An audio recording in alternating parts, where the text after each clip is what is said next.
Hello and welcome everyone. So in 2024, Ollama had done two major things. One is tool support and second one is structured output. So tool support came in mid of 2024. You can see it is July 25th of 2024. And when they came out with this, I was super excited because now they let us do natively tool calling with Ollama. So earlier you'd have to kind of utilize some of the um, tools around Ollama, for example, either LangChain or some other frameworks in order to do some tool calling with Ollama. But on July 25th, 2024, this was huge. They allowed for tool support, and I made a video around that time, and I'll link that in the description section for us.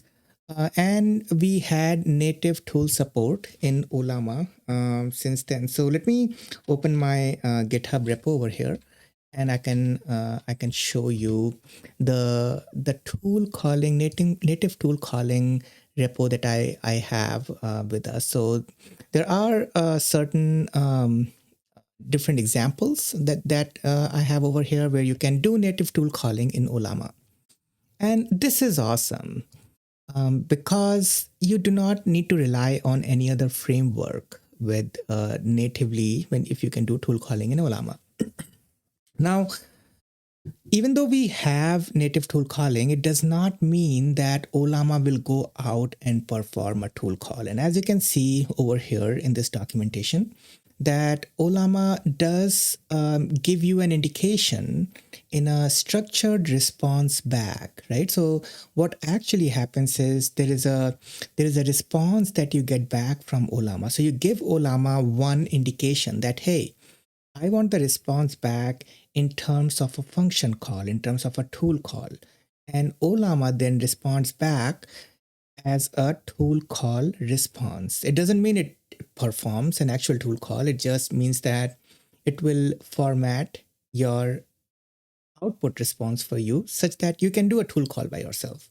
And this is very useful for us because once you get a tool call response back, you can use that tool call response to actually perform a tool call. You have to do the tool call, right? You, as in the developer who is writing the code, will have to write the code to perform the tool call. But the tool call suggestion will come from your large language model's response. And Ollama natively supports it. What does all that mean? I will show you in this video also. But the reason why I am making this video is because Ollama now supports structured outputs. And this is huge because this is one of the reasons why I could not give up LangChain. So I've been using LangChain's multiple different local model interactions in order to have a good structured output. So very recently, you must have seen that Pydantic came out with their Pydantic AI, which is actually what this structured output is. They have now made available structured output in Pydantic AI such that you can get a very structured JSON output from your large language models. And this is exactly what programmers and developers need. We want the response back from a large language model in a JSON structure, in a predefined JSON schema.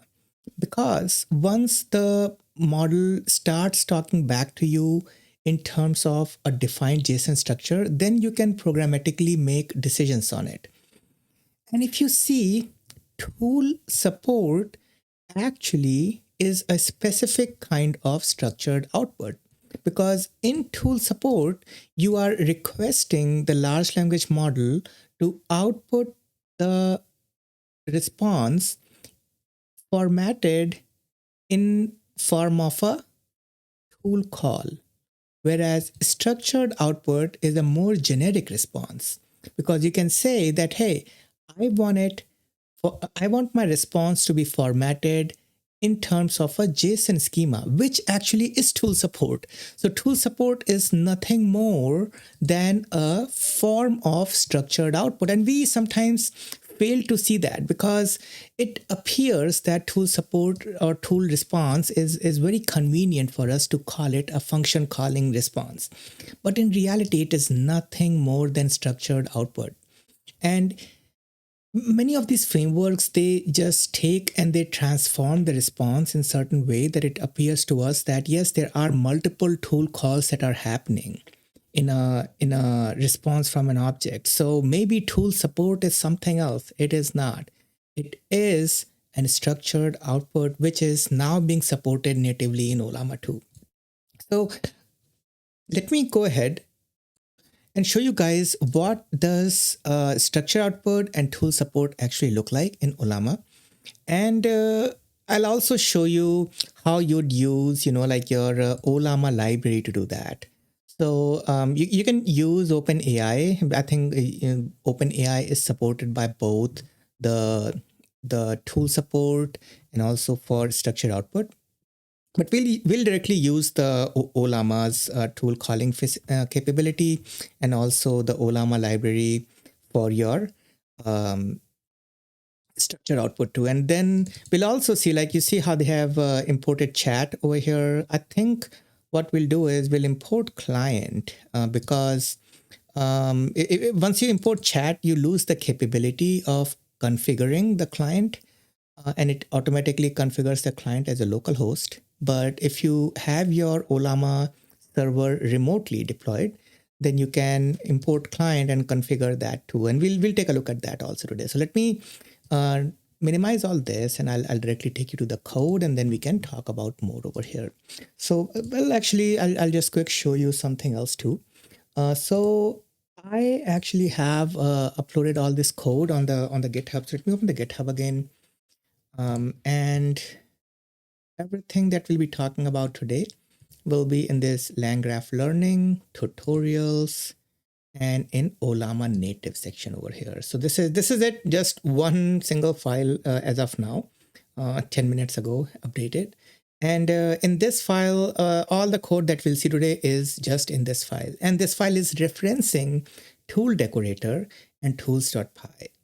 So what's a tool decorator and tools.py? We'll take a look at it once the time comes, but just keep a note of this, that these two files are referenced, but this is your 01 Ollama structured response function calling.py as your main file when you'll have to refer it in the repo. All right. Let me minimize all this again and let's go to the code directly. So in the code, you will see that we have first imported the client from Ollama. And why client? Because we'll be configuring the remote host over here, which client gives us the option to do that. So Ollama's client is what we'll do. And then Pydantic base model. So let's go to the structured output and I'll show you something over here. So in Ollama's structured output over here, they have said that you can either directly use the JSON that you're getting back from it. So JSON schema, you can directly use that using Ollama Python library. You can pass the schema as JSON object to format the parameter either as a dict, or you can use Pydantic directly. And then you can serialize the schema using the model JSON schema, which is what we'll be using. We'll be using Pydantic over here. This is the recommended approach. And then you will also see how easy Pydantic makes things for us. So from Pydantic, import base model and field, and we'll talk about why we are importing these two. I think in the example that they have provided, they do not import field. Yep, they only import base model. We'll talk about why we are importing field over here also. And then from tools, import get current weather and get system time. So we have just written a dummy implementation of two tools over here because we'll be performing these two tool calls today as well. So what are these two tools? So if you take a look, this is a tools, tools.py. This is why from tools, we are importing get current weather and get system time. So this is just a dummy implementation for any location. This particular tool will return the temperature is sunny and it is 60 degree Fahrenheit while it is sunny. So it is a funny, interesting temperature over here. And for get system time, it just randomly returns either 2 a.m., 3 p.m., or 6:15 p.m. out of nowhere, just random returns. So it's just a sample implementation of two different tools over here. And we'll make these two tools available to our model, to our Ollama model, and then we'll do the tool calling using these two tools. So when you attach tool to a model, in reality, what you have to do is you have to make sure that model understands that the tool has a particular structure, right? So you have to let model know the name of the tool, what attributes it takes in. For example, get current weather takes in a string location attribute, and what kind of response you get back from it, right? And what does the tool actually do? So the tool in this case actually does this. So there is a doc string over here. This is called the doc string, the documentation over here. So you'll have to pass in the doc string of the tool.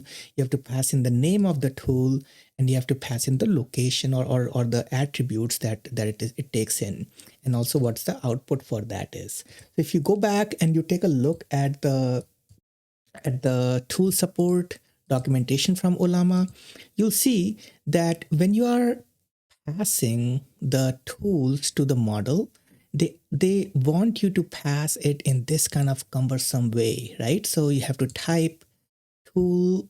So like tools is an array that you have to pass, and you have to, in this array, you have to pass multiple tools over here. So in this case, they are only passing get current weather, so just one single tool, but you can pass an array of this kind of structure over here. But it is so hard to write this, right? So you see how you have to write this every single time, and you have to compose this kind of JSON schema for each and every tool, which is not an easy task, right? It is not easy to write all these lines of code by looking at your code over your method signature over here, right? So for example, get current weather, and description. So this is the doc string, which is the description, parameters, type object, properties, city, type string, description, name of the city, and all that, and it is a required property over here. So all this you have to kind of code like this, but it is not easy to do that, like what I've been saying. So what I've done over here is I've created a tool decorator class over here for us. And what does this do? What it does is it actually structures all these things automatically for you. So you see how it says type, function, name, description, parameters, and parameters type, properties, and whether it is required or not. So it automatically, extracts the metadata from any tool and rearranges it in this particular format for you. And all you have to do is to just copy paste this method in your code base, and you can just import tool decorator right here. From tool decorator, import the custom tool, and you have to just associate these two custom tools annotation on top of your tool, or on top of your function over here, function name over here. Now it becomes your tool. So the easiest way to do it is just take the tool decorator and associate it over here as a custom tool.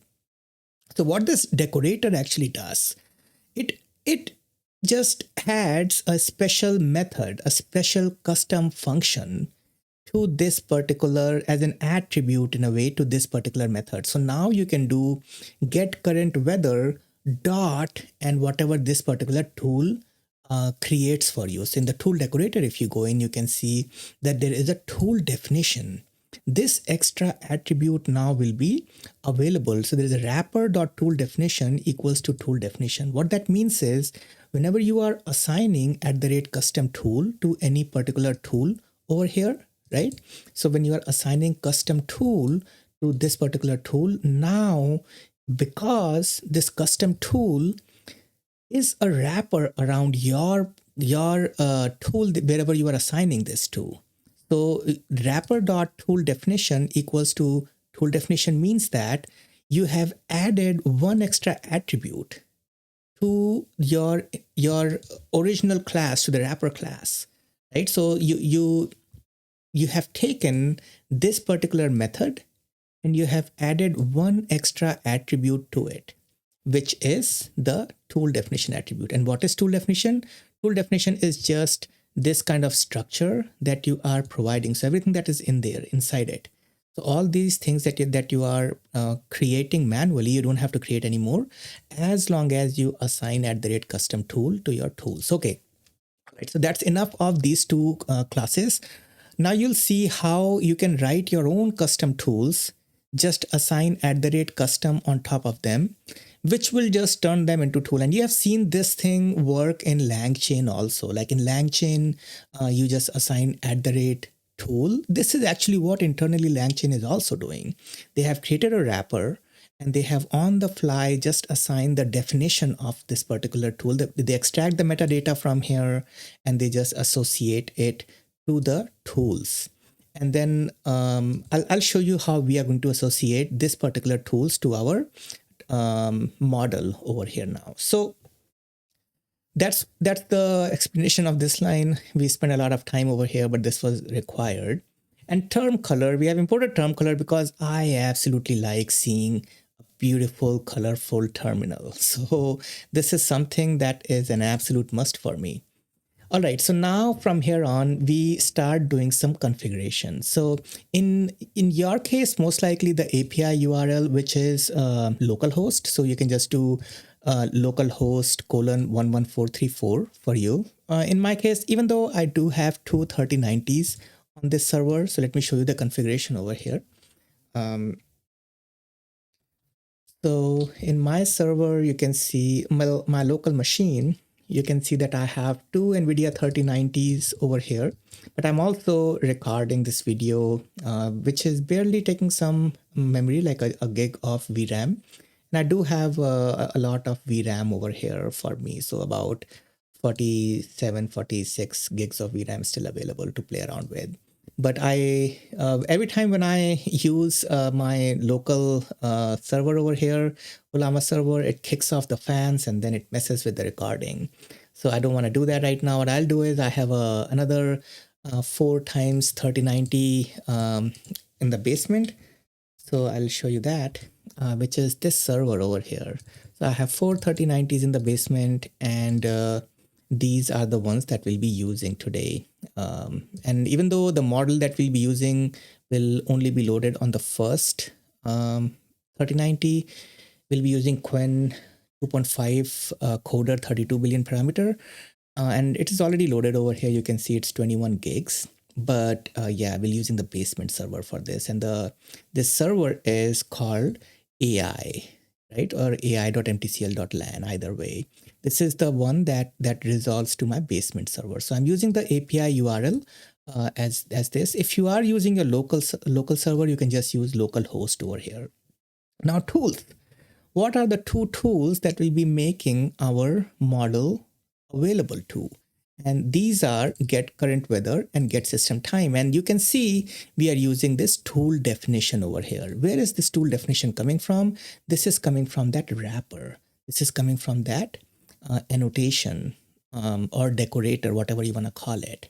So this, even though there is nothing called tool definition in this class, but because we have assigned custom tool over here, on the fly, it is associating an extra attribute called tool definition over here. So we are creating an array of tools, and this array is get current weather tool definition, comma, get current system time tool definition. So in each one of these, get current weather or get current system time dot tool definition looks, it looks like this. So this is actually what we are creating over here. This small tools or the capital tools over, over here is exactly same thing for us.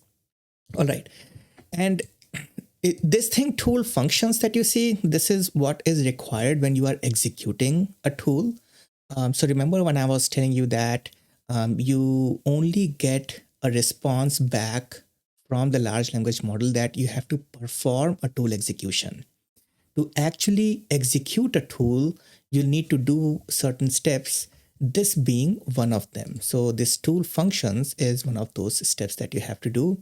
And I'll show you where you will be using this. So it's pretty simple. You just map the get current weather to the actual get current weather method over here, right? So this is the get current weather method, and this is the string get current weather. And then similar to that, get system time string is mapped to the actual method or the function over here of get system time. And this is what we'll be utilizing the mapping of the tool functions to execute our method that we want to run. All right.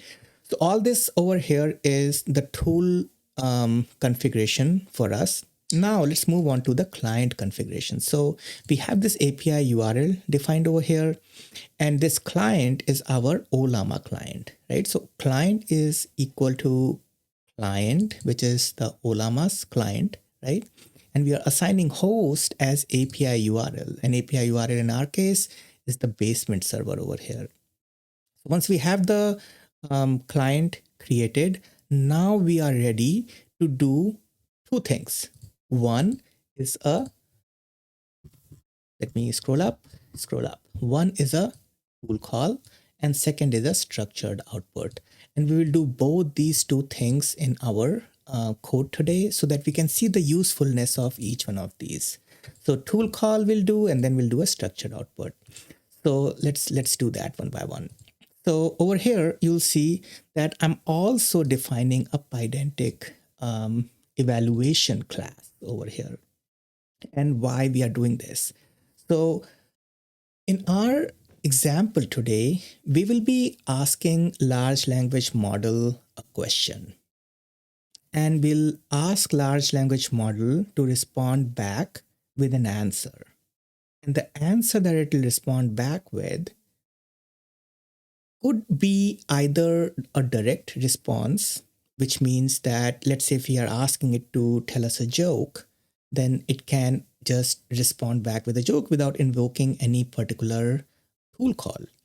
Or we can ask it to tell us the weather in a particular location.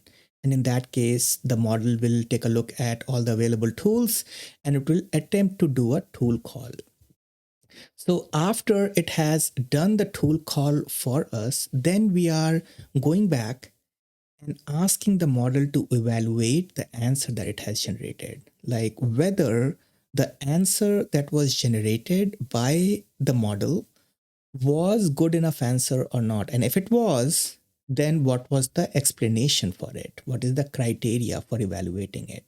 So we'll use the structured response to evaluate that. We'll ask the model to tell us that, hey, is the result true or false? Right? After you have done the tool call and when you are evaluating it, do you think that the answer provided by the model is good or not? Is it true whether the answer is good, or is it false whether the answer is not good?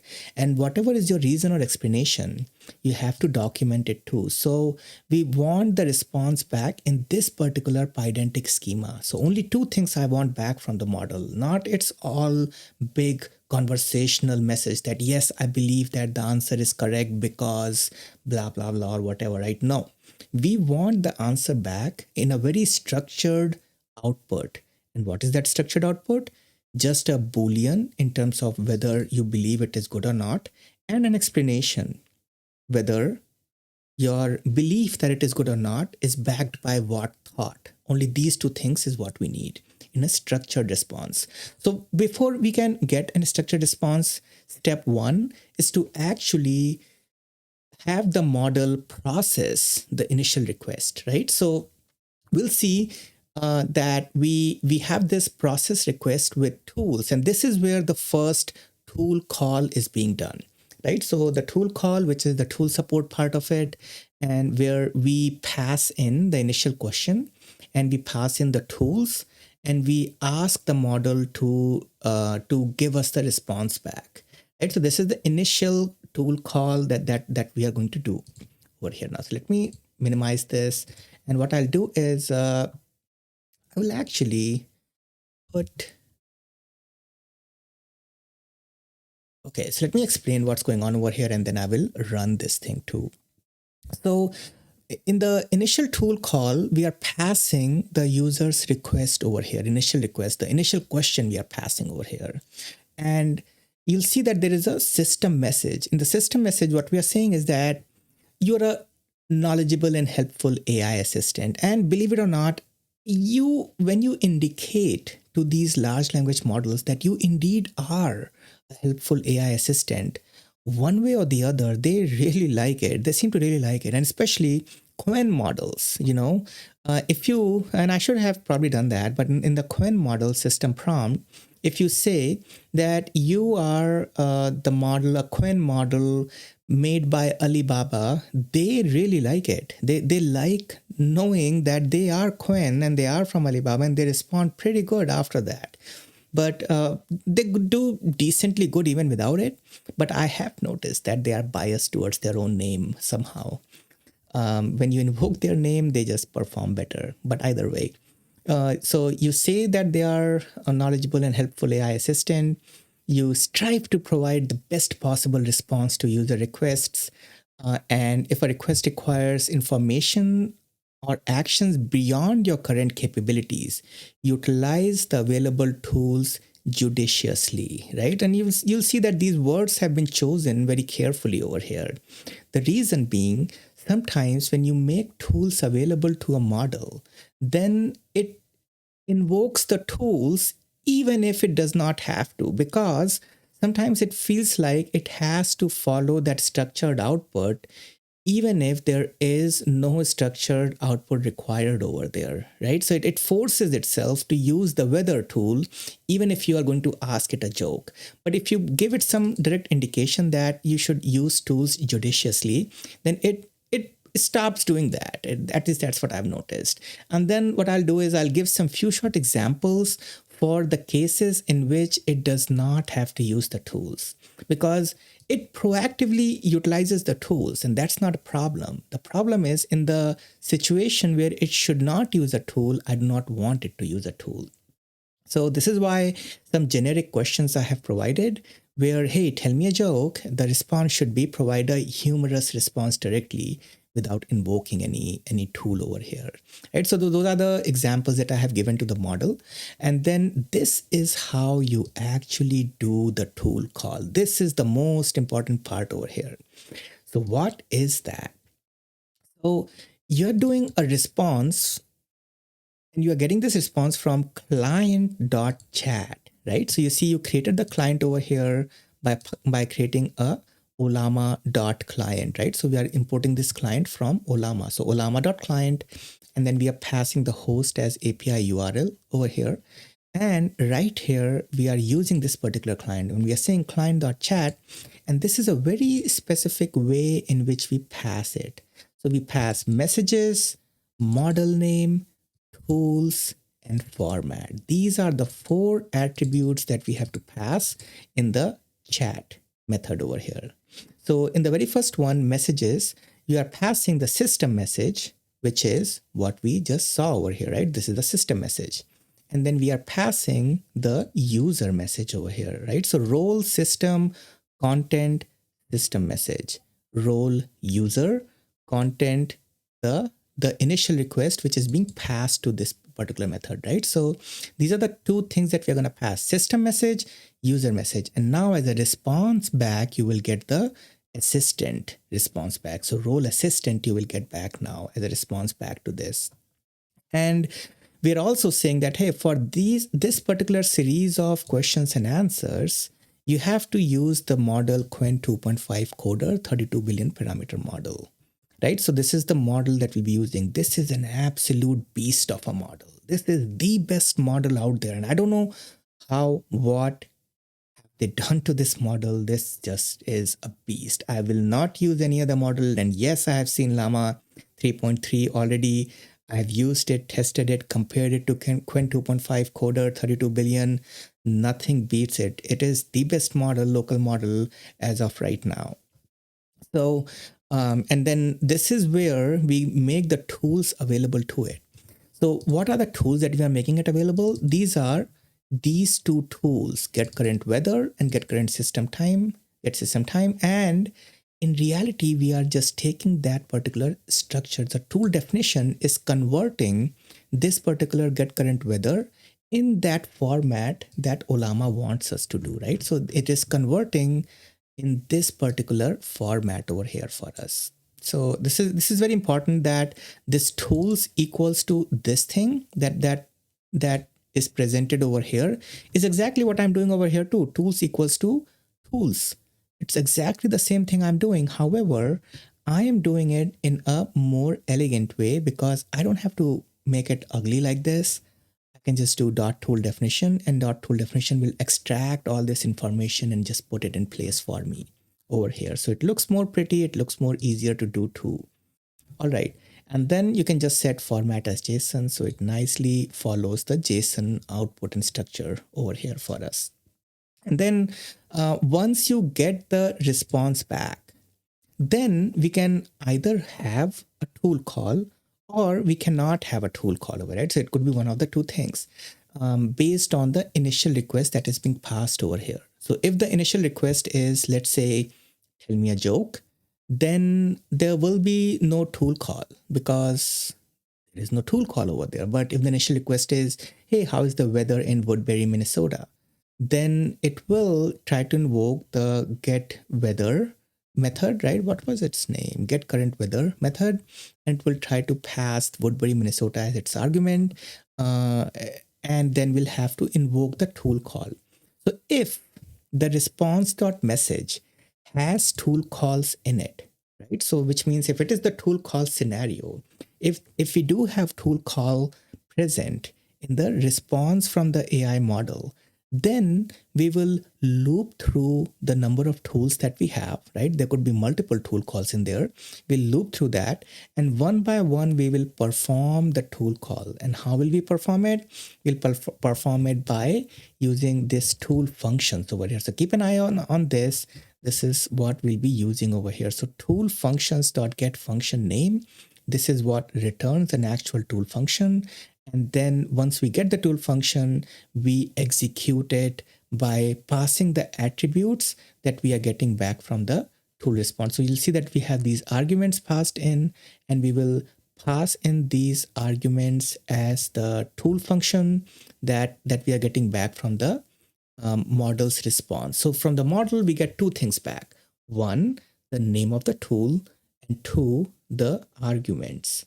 And we are taking the name of the tool and the arguments and we are passing it. So now within this particular try block, you are invoking this particular tool, get current weather, with the location attribute, or get system time with the location attribute over here, right? So you'll see that we are extracting both the tool name and the arguments that need to be passed, right? So this is what I was talking about, that you as a developer have to write this piece of code to actually perform the tool call. The model will just return the name of the tool and the arguments. So model is only returning the arguments and the name of the tool. What you have to do is to actually execute it. So this is what the execution of the tool call is. And once you have executed it, if it is a tool call, then you'll see that we are doing one more thing over here.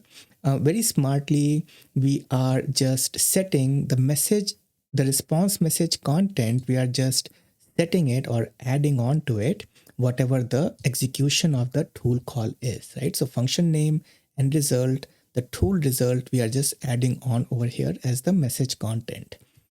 So that's why whenever we are returning the response message content, it is either returning it directly from the model's response. Like if it was a joke, then it would only be the response message content directly. Or if it was a tool call, then we are populating it over here. So whenever there is a tool call, the content is usually empty because the tool section is populated, and we'll see that when we run this code, we'll see that. But whenever there is no tool call, then there is the content section directly populated with the tool call as none for us, right? Okay. So now that we have executed our tool and we have our response back, we can actually evaluate the response now. So we can take that initial request, whatever was passed over here, and we can take the response of the large language model, we can pass it over here too.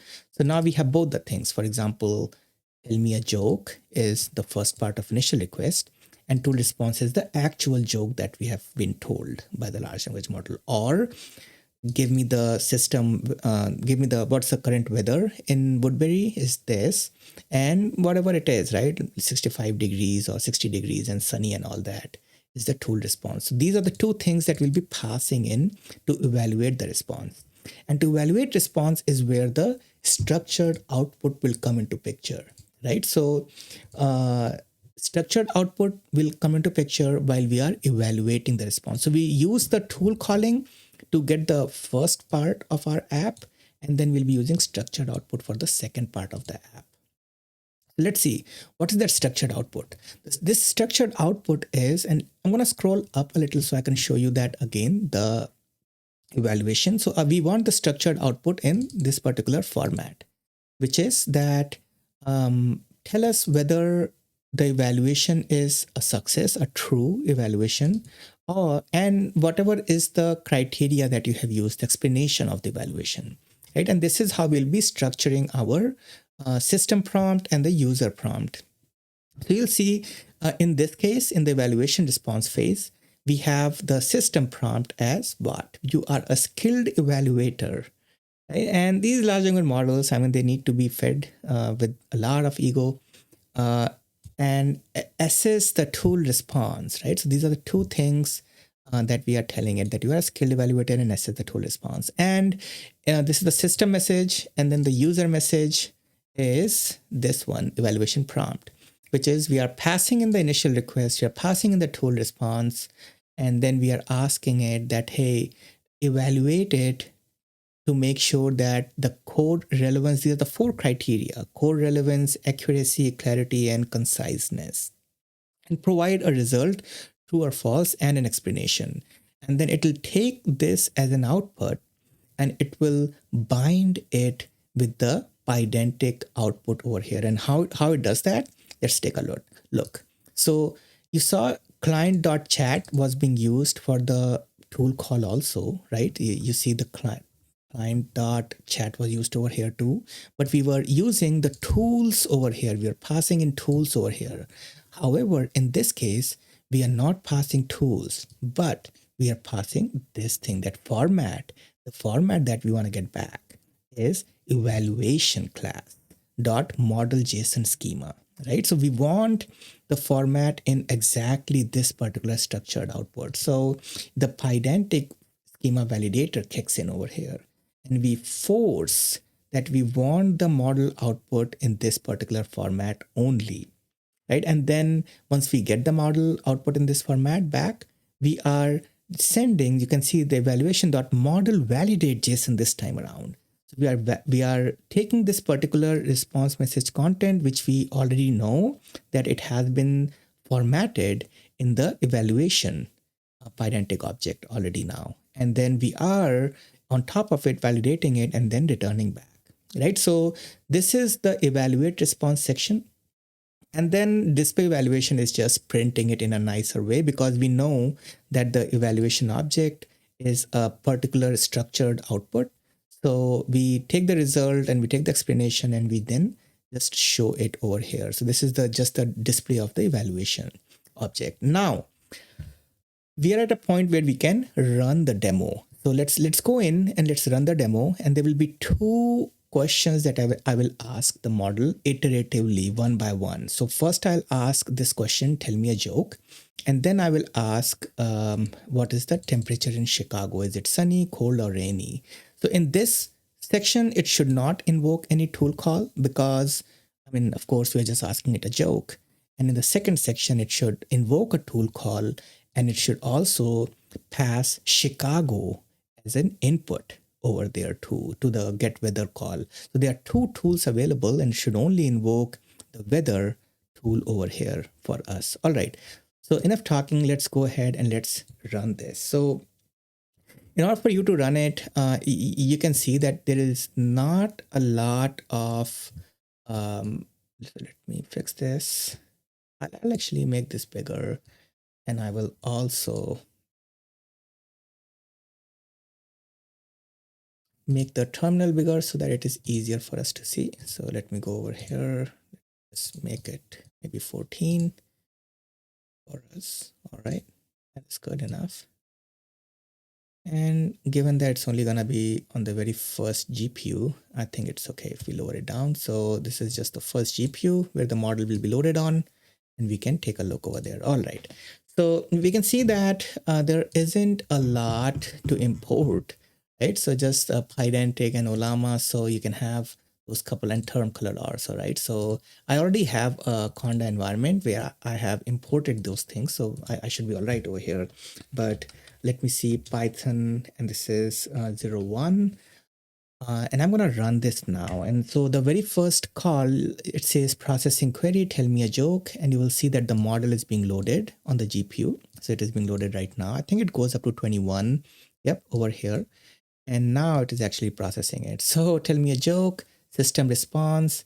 And this is how it responded back, right? So this is the very first part of the method. So let me show you over here. This is this part of it where it went in as an initial request as tell me a joke, and it came back, and the response that I got back from it was a setup, why don't scientists trust atoms, punchline, because they make up everything. This is the joke that it told us. And then after this part, there was an evaluation phase, which is where the structured response came into picture. And in the evaluation phase, you can see that it gave us the structured response in a perfect way. So it gave us in the result an explanation.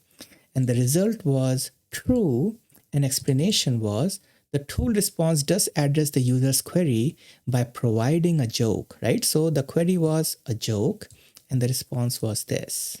And it is saying that it did that. The information provided, while not factually accurate in terms of scientific content, is correct as a humorous statement. The setup and the punchline are clearly stated, making it understandable. Additionally, the response is concise yet complete, offering both parts of the standard joke, setup and punchline. Wow, it overanalyzed it. For sure, it overanalyzed it. All right, so now let's go and let's see the second part of the question, right? So there is another query over here, and we are just iterating over it now. So we are just sending one query and then the second query, and then you can make a list of queries over here and iterate over that. So let's go to the next one.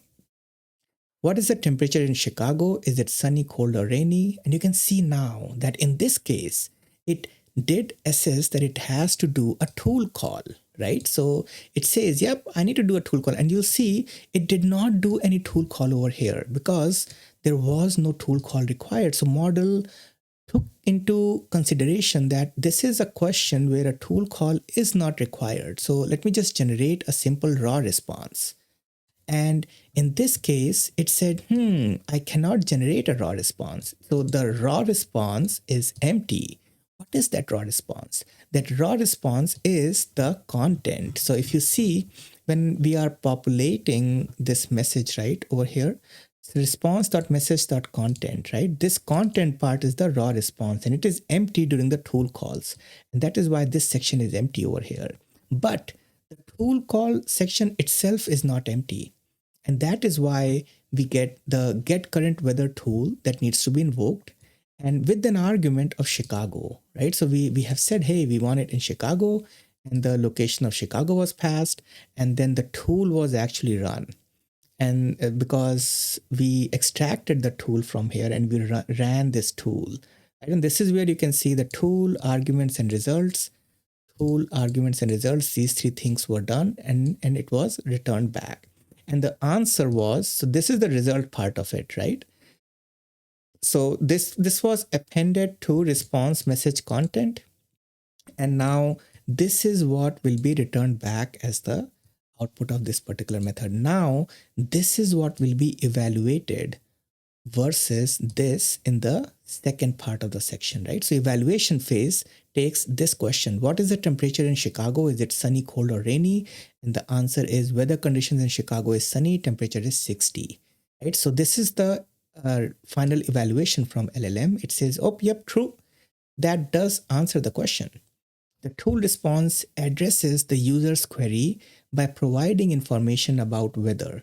It is sunny, cold, or rainy in Chicago, as well as temperature. The response states that the weather is sunny and provides a specific temperature of 60, which aligns with the core elements asked in the question. Without access to real-time data, we cannot verify the accuracy of the information provided.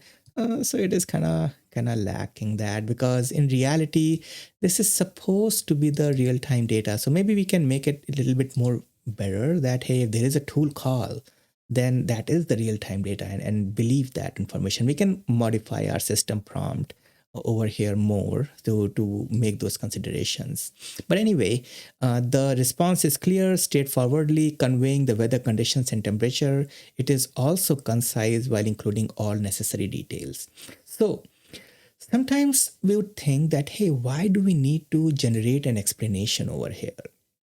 And you'll see that sometimes the large language model, if it is generating an explanation, it is able to think through certain criteria and certain conditions before just blankly saying true or false. Because maybe it just wants to say false for this answer too, right? Because it is saying without access to real-time data and whatnot, right? It could be tempted to say false over here. But if there is a ton of reasoning behind it, then it will actually evaluate it as true. So I like the idea of getting both the result and explanation of the result. Even though in my code, let's say I'll only be using the result, I still like seeing the explanation of the result too, so that I can log it. In case it is false, I can go back and check, why did large language model make this determination? Is it a bug in the code, or is it its flawed explanation that is causing it? Anyway, if you hit enter now, because this was the second statement, it will exit out. And I'll quick rerun this thing again, and you'll see it will have different answers over here. So system response to tell me a joke, and that is true. And the second, again, get current weather, and it gets the weather over here. And let's see if it decides it is true, and it is true as well over here. So this is it. This is all I wanted to show today. In next video, I'll actually be using LangGraph with Native Ollama support. And I like using Native Ollama more than LangChain, because LangChain just feels too heavy for the things that I want to do. I just want to do structured output, and I just want to do tool calling, right? And I maybe just I'm more inclined to converting my tool calls also as in structured output directly. So I'll just use one single feature, structured output, going forward maybe. All right. If you have stuck around up until now, thank you for watching the video. And I'd really appreciate if you like the video and if you subscribe it to the channel as well. I've heard that requesting to subscribe works. So I'm going to give it a shot over here. Let's just say that. All right. Thanks everyone for watching, and I'll see you guys in the next one.